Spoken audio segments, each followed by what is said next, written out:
নমস্কার সুপ্রিয় দর্শক মণ্ডলী, চলো কিছু জানি চ্যানেল থেকে আপনাদের সকলকে স্বাগত জানিয়ে আজকের এই প্রতিবেদনটা আপনাদের সামনে উপস্থাপন করতে চলেছি। বন্ধুরা, বাগানে বা কৃষিক্ষেত্রে পোকামাকড়ের সাথে ছত্রাকও একটা সমস্যার কারণ হয়ে দাঁড়ায়। বিভিন্ন ধরনের পোকামাকড় কী করে, গাছের ক্ষতি করে, তার সাথে ছত্রাক তো আছেই। মানুষের শরীরে যেমন ব্যাকটেরিয়া, ভাইরাস, ছত্রাক থাকে, কৃষিক্ষেত্রে ছত্রাক, ব্যাকটেরিয়া, ভাইরাসের উপদ্রব লেগে থাকে। এখন প্রশ্ন হচ্ছে, এই পোকাগুলোকে আমরা হয় মেরে ফেলি নাহলে দূরে সরিয়ে রাখি। তো এখন আমাদের বিভিন্ন ছত্রাক বা পোকাকে দমন করবার জন্য বা মেরে ফেলার জন্য বাজারে নামি দামি কোম্পানির ব্র্যান্ডেড অনেক কীটনাশক এবং ছত্রাকনাশক বেরিয়েছে। যদিও এটা ব্যয়বহুল, তো বহু প্রাচীনকালে, মানে ধরুন প্রায় 100 বছরের কাছাকাছি বা তারও উপরে, কৃষিক্ষেত্রে চাষবাস তো হতোই। তো তখন এত উন্নত মানের কীটনাশক বা ছত্রাকনাশক বাজারে আসেনি। তখনকার কৃষক ভাইরা কি করতেন, জৈবভাবে বা ঘরোয়া পদ্ধতিতে কীটনাশক বা ছত্রাকনাশক তৈরি করতেন।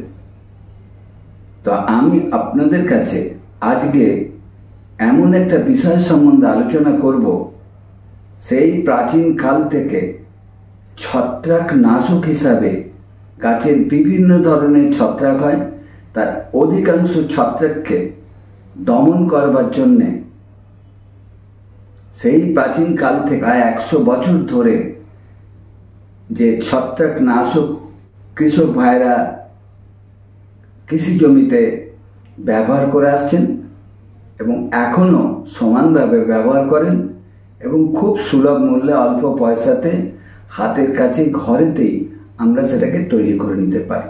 প্রশ্ন হতে পারে, সেই ছত্রাকনাশক যেটা ঘরোয়াভাবে ঘরে তৈরি করবেন সেটা কি? হ্যাঁ বন্ধুরা, আজকে আমি সে বিষয়ে আপনাদের সামনে আলোচনা করব। এটা একটা মিশ্রণ, এই মিশ্রণটার নাম হচ্ছে বৌদ্ধ মিশ্রণ। এখন প্রশ্ন হচ্ছে, এই বৌদ্ধ মিশ্রণ বা বৌদ্ধ মিক্সচারটা কি? ফরাসি দেশের বৌদ্ধ বিশ্ববিদ্যালয়ে প্রফেসর মিলার্টের আজ থেকে 100 বছর আগে এই বৌদ্ধ মিক্সচারটা আবিষ্কার করেছিলেন। বৌদ্ধ বিশ্ববিদ্যালয়ের নাম এবং প্রফেসর মিলার্টের নাম অনুযায়ী এই মিশ্রণটার নাম হয়েছে বৌদ্ধ মিক্সচার বা বৌদ্ধ মিশ্রণ। ঠিক 100 বছর আগে যেমন এটা জনপ্রিয়তা ছিল, এখনো সমানভাবে এর জনপ্রিয়তা রয়েছে। এইটা ব্যবহারের ফলে গাছের বিভিন্ন ধরনের রোগকে প্রতিরোধ করা যায়, বিশেষ করে বিভিন্ন ধরনের ছত্রাকের হাত থেকে গাছকে বাঁচানো যায়। এখন প্রশ্ন হচ্ছে, এই বৌদ্ধ মিক্সচারটা তৈরি করতে হলে কি কি উপকরণ দরকার লাগে? তো প্রথম লাগবে আপনাদের চুন, দ্বিতীয় লাগবে কপার সালফেট, তৃতীয় লাগবে প্লেন জল, 2টো বাঁশের কাঠি, মানে মেটালের নয়, বাঁশ বা কাঠের কঞ্চি বা কাঠি অথবা প্লাস্টিকের কোনো দণ্ড, 3টে পাত্র লাগবে, 2টো ছোট পাত্র, মানে আপনি যে পরিমাণে বানাবেন সেই মতন পাত্রের মাপ হবে, আর লাগবে একটা বড় পাত্র, আর একটা স্প্রে বোতল লাগবে, আর একটা লোহার চাকু লাগবে। এই মিশ্রণটা তৈরি করতে গেলে এই উপকরণগুলো প্রয়োজন লাগে। বন্ধুরা, এই বৌদ্ধ মিক্সচারটা তৈরি করতে গেলে তার ফর্মুলা হচ্ছে 1:1:100। মানে আপনার প্রয়োজন অনুপাতে, আপনার যদি বাগান খুব বড় হয়, বিশাল চাষ জমি হয়, তাহলে পরিমাণ বাড়াতে হবে। মিক্সারটা তৈরি করার জন্য, দ্রবণটা তৈরি করার জন্য, তখন আপনার পরিমাণটা সবেতেই বাড়বে। আর যদি আপনার পরিমাণটা কম বানান তাহলে পরিমাণটাও কমবে। তার জন্য 1:1:100, মানে 1 ভাগ হচ্ছে চুন, 1 ভাগ হচ্ছে কপার, যেটাকে আমরা কপার সালফেট বলি, আর 100 ভাগ প্লেন ওয়াটার। এইটা বানাতে গেলে এটা হচ্ছে এর ফর্মুলা। এই পদ্ধতি থেকে বানাতে হয়। তৈরির পরে আমরা কি সব ধরনের ছত্রাককে মেরে ফেলতে পারবো? না বন্ধুরা, তা নয়। প্রথম কথা বলে রাখি, এই মিক্সচারটা বানানোর পরে ছত্রাককে যে মেরে ফেলতে পারবেন তা নয়, কিন্তু ছত্রাকের থেকে প্রতিহত করা যায়, প্রিভেনশন। মানে আপনার ছত্রাক অ্যাটাক করবার আগের থেকে যদি আমরা এটাকে গাছে স্প্রে করতে পারি পরিমাণ মতন, নিয়ম মতন, তাহলে ছত্রাকের হাত থেকে গাছকে রক্ষা করা যায়। এবারে আসে যে কোন কোন ছত্রাকের হাত থেকে গাছকে রক্ষা করা যেতে পারে এটা ব্যবহার করলে। এক হচ্ছে ওয়েলস,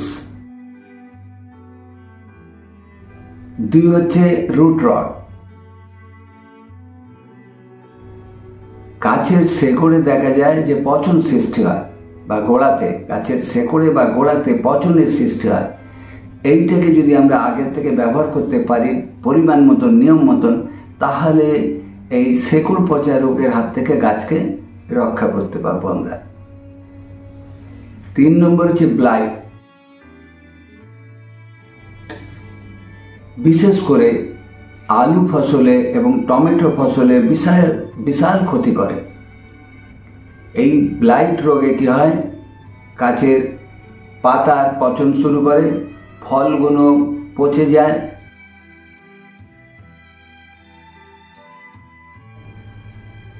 আলুতে বিভিন্ন ধরনের দাগ সৃষ্টি করে, টমেটো পচে যায়, পাতাগুলো পচে যায়।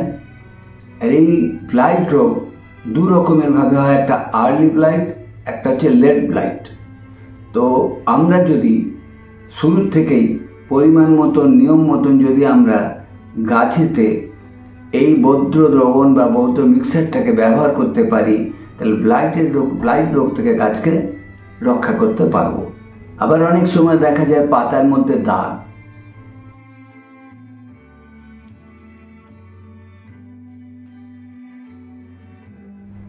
তো এই দ্রবণটা আমরা ব্যবহার করলে পাতায় যে দাগগুলো পড়ে, সবুজ পাতার মধ্যে দেখা যায় অনেক সময় বাদামি দাগ বা হলুদ দাগ, এগুলো সব ছত্রাকজনিত কারণ।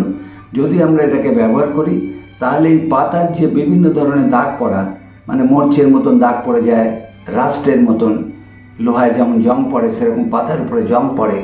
তো কি হয়, পাতার উপরে ক্ষতি সৃষ্টি হলে পরে কি হয়, পাতা ক্লোরোফিল তৈরি করতে পারে না। কেন, পাতা যদি ড্যামেজ হয়ে যায়, পাতা যদি কমজোর হয়ে যায়, তাহলে পাতা কি করে, সৌর আলোক থেকে খাদ্য সংগ্রহ করতে পারে না, সাল্ফ শোষণ করতে পারে না, ব্যাহত হয় সাল্ফ শোষণ প্রক্রিয়া, যার জন্য গাছের একটা বিশাল ক্ষতি হয়। তো এইটা ব্যবহার করলে পরে আমরা এই পাতায় বিভিন্ন ধরনের দাগের হাত থেকে পাতা গাছকে রক্ষা করতে পারি। ডাইব্যাক, বিশেষ করে লেবু জাতীয় গাছেতে বেশি দেখা যায়। এই ডাইব্যাকের হাত থেকেও গাছকে আমরা এটা ব্যবহার করে আমরা এই ডাইব্যাক থেকে গাছকে রক্ষা করতে পারি। ক্যাঙ্কাস,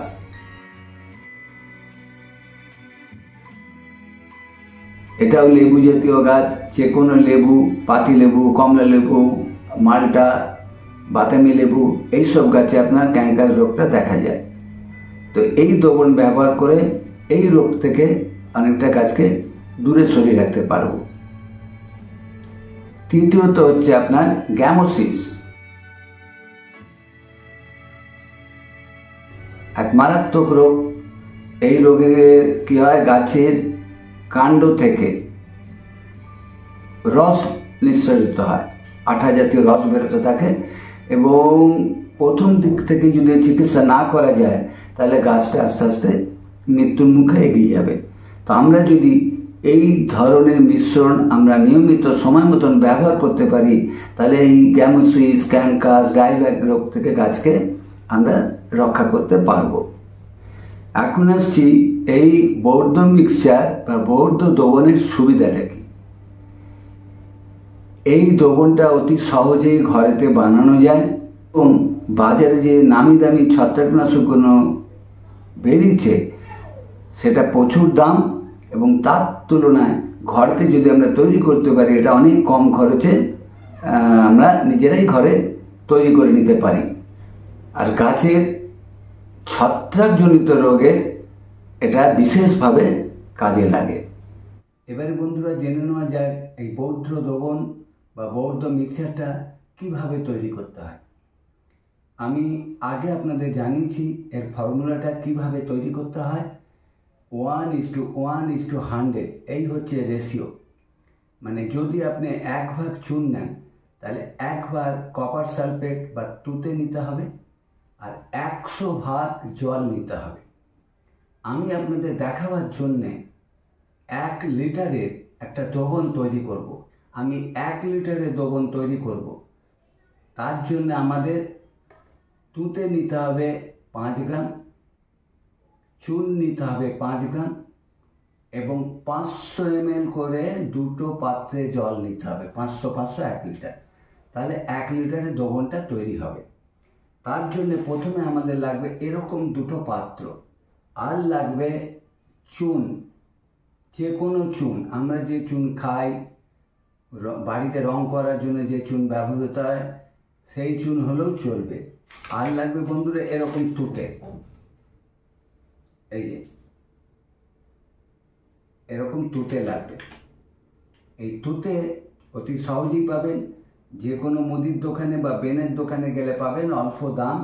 এই তুঁতে লাগবে 5 গ্রাম।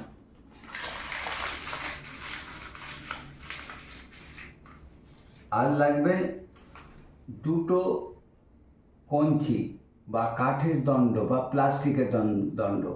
মেটালের ব্যবহার করা যাবে না, কেন মেটাল দিলে পরে যেহেতু তুঁতে দিচ্ছি কেমিক্যাল রিয়াকশান হয়ে যাবে।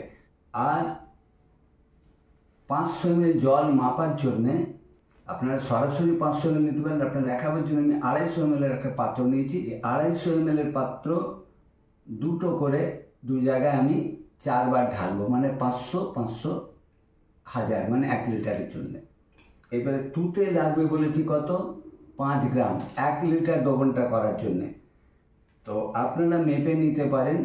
যাদের বাড়িতে মাপার যন্ত্র নেই তারা কি করবেন, এই যে চায়ের চামচ দেখছেন, চায়ের চামচের হাফ চামচ, এই হাফ চামচ একটা পাত্রের মধ্যে এই তুঁতেটাকে হাফ চামচ দেবেন।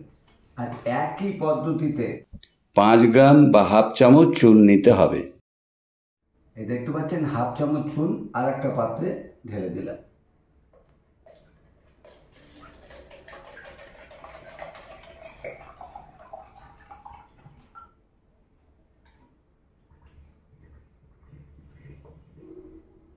এটা তুঁতের দ্রবণ তৈরি হলো, দেখতে পাচ্ছেন। এর মধ্যে কপার সালফেট দিয়েছিলাম 5 গ্রাম, তার সঙ্গে 500 ml জল দিলাম। একইভাবে এখানে চুন দেওয়া আছে 5 গ্রাম, এখানেও হাফ লিটার 500 ml জল দেবো।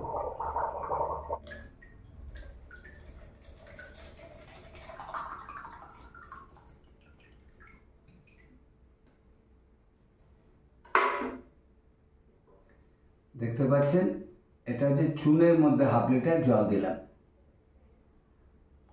বলেছি দুটো কাঠি নিতে হবে, দুটো আলাদাভাবে, একটা কপার সালফেটের মধ্যে নাড়বো আর একটা হচ্ছে চুনের মধ্যে নাড়বো। তো প্রথমে এই কপার সালফেট যে গুঁড়ো করে নিয়েছিলাম, আপনাদের বলেছি যে গোটা কপার সালফেট হবে না, কপার সালফেটটাকে ভালো করে গুঁড়ো করে নিয়ে 5 গ্রাম এর সাথে দিয়েছি। এইবার এটাকে ভালোভাবে নাড়বো। এইভাবে দেখতে পাচ্ছেন দ্রবণটা নীলচে ভাব এসে গেছে। এইবারে চলে আসি আপনার চুনটাকেও আমাকে ভালোভাবে মিশিয়ে নিতে হবে জলের সাথে। নেড়ে এটাকে আমরা একটা জায়গাতে রেখে দেবো। দুটো মিশ্রণ দেখতেই পাচ্ছেন আলাদা আলাদাভাবে তৈরি হলো। এই মিশ্রণটাকে কম করে 8 থেকে 10 ঘন্টা আমাদের রেখে দিতে হবে, তা নাহলে এর কোনো কাজ হবে না। রাত্রির বেলা ভিডিওটা এই জন্যই করা এখন বাজে রাত্রি 10টা। তো আমাকে 8 থেকে 10 ঘন্টা মানে ভোর 5টা 6টার মধ্যে এটা তৈরি হয়ে যাবে। তা আমি বেছে নিয়েছি রাত্রির বেলা করা, কারণ রাত্রির বেলায় 8 থেকে 10 ঘন্টা সময় পাবো। আর এই ধরনের ছত্রাকনাশক বা কীটনাশককে আমাদের গাছে স্প্রে করতে হয় সূর্য ওঠার আগে বা সূর্য ডুবে যাওয়ার পরে। এই 8 থেকে 10 ঘন্টা দ্রবণটা এই অবস্থায় পড়ে থাকবে। ঠিক সকালবেলা 5:30, 5টা থেকে 6টার মধ্যে আমি উঠে এই দুটো দ্রবণকে একসাথে একটা বড় পাত্র নেব, 1 লিটারের পাত্র, তার মধ্যে এটাকে দুটোকে সমানভাবে ঢেলে আস্তে আস্তে এটাকে মেশাতে থাকবো। মিশিয়ে নিলেই দ্রবণটা তৈরি হয়ে যাবে। তারপরে গাছে কিভাবে স্প্রে করতে হবে আমি আপনাদের বলবো এই ব্যাপারে। আর এই দ্রবণটাকে কতক্ষণের মধ্যে স্প্রে করে ফেলতে হবে সে সম্বন্ধে আলোচনা করব কাল সকালবেলা। ফিরে এলাম 8 ঘন্টা বাদে, এখন ঘড়িতে ঠিক 6টা বাজে। এইবারে এই মিশ্রণটা আমি কিভাবে তৈরি করব আপনাদের দেখাচ্ছি। প্রথমে যে পাত্রটায় চুন ভেজানো ছিল সেইটাতে ভালোভাবে একটু ঘেঁটে নিচ্ছি, দেখছেন নেড়ে নিলাম। এই তুতে যে পাত্রটা রয়েছে এটাকেও ঠিক এইভাবে নেড়ে নিতে হবে, একইভাবে এটাকে ভালো করে নেড়ে নিতে হবে। এইবারে আমি এটাকে মেশাবো আস্তে আস্তে। প্রথমে এই চুন মিশ্রিত জলটাকে আমি একটা বড় পাত্রে ঢাললাম, কারণ 1 লিটার হচ্ছে তো 1 লিটার মতন পাত্রেতে ঢালতে হবে। এইবারে এই পাত্রের মধ্যে আমাকে এই তুঁতে মেশানো জলটাকে আস্তে আস্তে ঢালতে হবে আর ক্রমাগত নাড়তে হবে।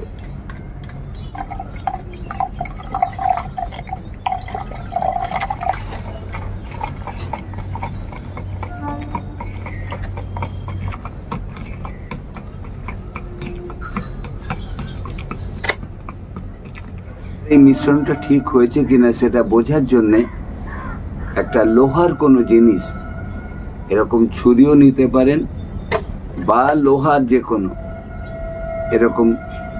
এরকম নিতে পারি। নিয়ে কি করব, এর মধ্যে এটাকে এই ছুরিটাকে কিছুক্ষণ চুবিয়ে রাখতে হবে, মানে 5-7 মিনিট। 5-7 মিনিট চোবানোর পরে এই ছুরি হোক বা পেরেকটা মানে লোহার কোনো জিনিস এর মধ্যে চোবালে পরে 5-7 মিনিট বাদে দেখা যাবে এখানে একটা লালচে ভাব এসে যাবে। যদি লালচে ভাব এসে যায় তাহলে জানা যাবে যে মিশ্রণটা ঠিক মতন তৈরি হয়নি, মানে কপারের পরিমাণ বা তুঁতের পরিমাণ বেশি হয়ে গেছে। তখন কি করতে হবে, যদি লাল হয় তখন কি করতে হবে, এর সঙ্গে একটু চুন মিশিয়ে নিতে হবে। আর যদি দেখা যায় ছুরিটা কোনো লাল হয়নি, যেমন দেখছেন সেরকমই আছে, তাহলে জানবেন আপনার মিশ্রণটা ঠিক আছে। এবারে কি করব, এই মিশ্রণটাকে একটা স্প্রে বোতলের মধ্যে আমি ঢেলে নেব।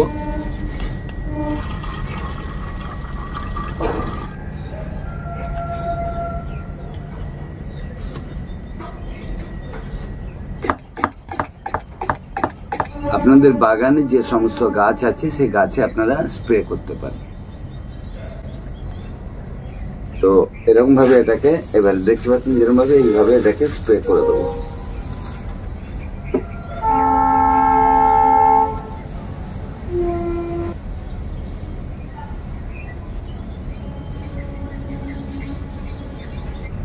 এবারে আসা যাক এই মিশ্রণটাকে রেখে ব্যবহার করা যাবে কিনা। না, তৈরি হওয়ার 2 থেকে 3 ঘন্টার মধ্যে এটাকে ব্যবহার করে ফেলতে হবে।